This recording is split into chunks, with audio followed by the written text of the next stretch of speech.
মানুষ যে আমাদের সরিষার কয়, বেঈমান কয়, সরকারের দোষর কয়, দালাল কয়, আজ্ঞাবহ কয়, আরো কত কি কয়। এটা তো এই সমস্ত কারণের জন্য।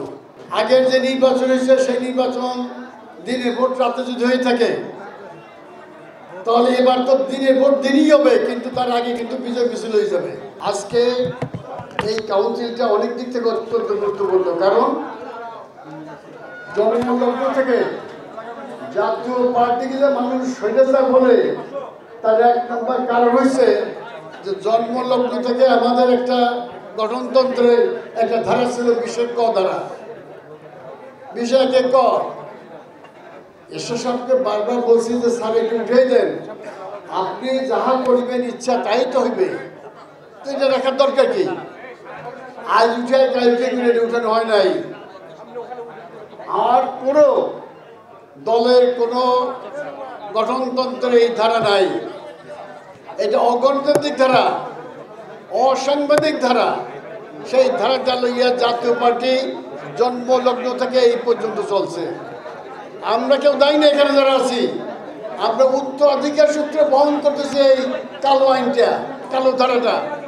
আজকে আপনাদের মাধ্যমে আপনারা অত্যন্ত এই কাউন্সিলর লিগের ভাগ্যবান যে এই গঠনতন্ত্রের এই ধারাটা আপনারা আজকে বিনাশ করে চলে যাবেন। আজকে থেকে জাতীয় পার্টি ওই ধারা থেকে মুক্ত হইল।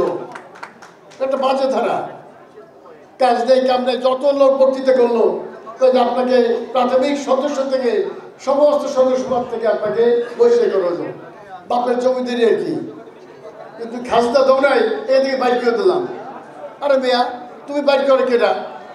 দলের শাসকের সেই জন্মলগ্নে এই যে জাতীয় পার্টি বলেন, এইটা হচ্ছে জাতীয় পার্টি। সবাই জন্মলগ্ন থেকে এইখানে যারা বসে আছে তারা জাতীয় পার্টি। আপনি কোথায় ছিলেন? আমরা যখন জাতীয় পার্টি করছি ঘরে ঘরে, আপনি তখন কোথায় ছিলেন? কোন কারখানায় চাকরি করছেন? বড় কথা বলেন। আপনার কিছু ক্যানভাসার দিয়ে আজ মাদকতা ছেড়ে দেন, এই সমস্ত করবেন না। এইখানে আপনারা সাক্ষী আছেন, সাংবাদিক বন্ধুরা সাক্ষী। 12ই নভেম্বর আমাদের এই একটা বর্ধিত সভা হয়েছিল জাতীয় পার্টি, তখন আপনার সব জাতীয় পার্টি বর্ধিত সভা কি হয়েছিল? 58টা জেলা বক্তব্য রাখলো। তারা বলল এই নির্বাচনে যাবেন না, যাবেন না, যাবেন না, যারা যাবেন তারা জাতীয় বেঈমান। উনি বললো যে আমাকে উপর ভরসা রাখেন, আমি ইনশাল্লাহ জাতীয় বেঈমান হব না। অথচ পরবর্তী সময় উনি জাতীয় বেঈমান। মানুষ যে আমাদের সরিষার কয়, বেঈমান কয়, সরকারের দোষর কয়, দালাল কয়, আজ্ঞাবহ কয়, আরো কত কি কয়। এটা তো এই সমস্ত কারণের জন্য। আমাদের মজদুর চন্দ্র একটুকে ওনার সম্পূর্ণ বক্তৃতায় মাপ চেয়ে গেছেন কি, যদি যদি লাগাইয়ে বলছেন যে আমরা যদি নির্বাচনে শীর্ষে থাকি তা আমরা জনদের কাছে ক্ষমা চাই, অন্যায় করছি। আরে অন্যায় 100 বার হয়েছে, আশাটাই অন্যায় হয়েছে, আমরা ক্ষমা চাই। খালি এইবার না, জাতীয় পার্টির জন্মলগ্ন থেকে এই পর্যন্ত আমরা যদি দেশের জন্য, দেশের পার্টির সাথে কোনোরকম কোথাও জায়গায় অন্য অপরাধ করে থাকি, আমরা নিঃশব্দভাবে ক্ষমা চাই। ব্যাস, এক কথা। ক্ষমার চেয়ে বড় জিনিস কিছু নাই। এর মধ্যে তো কোনো অসুস্থ করার কিছু নাই, এর মধ্যে লজ্জা পাবার কিছু নাই। উনি যখন ক্ষমতায়, বিএনপি এমন কোনো নেতা নাই গ্রাম অঞ্চলে ওয়ার্ড কমিটি থেকে শুরু করিয়া বেগম খালেদা জিয়া পর্যন্ত 3বার প্রধানমন্ত্রী, প্রত্যেকে ওনারা চুরি খেতায় নাম গেছে।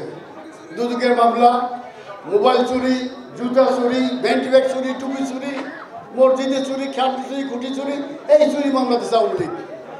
আর এই 12 বছর 16 বছর খালি দাবড়াই গেছে। আবার তারা ক্ষমতায় আওয়ামী লীগ সব চোর ডাকাত গুন্ডাবদর বানিয়েছে।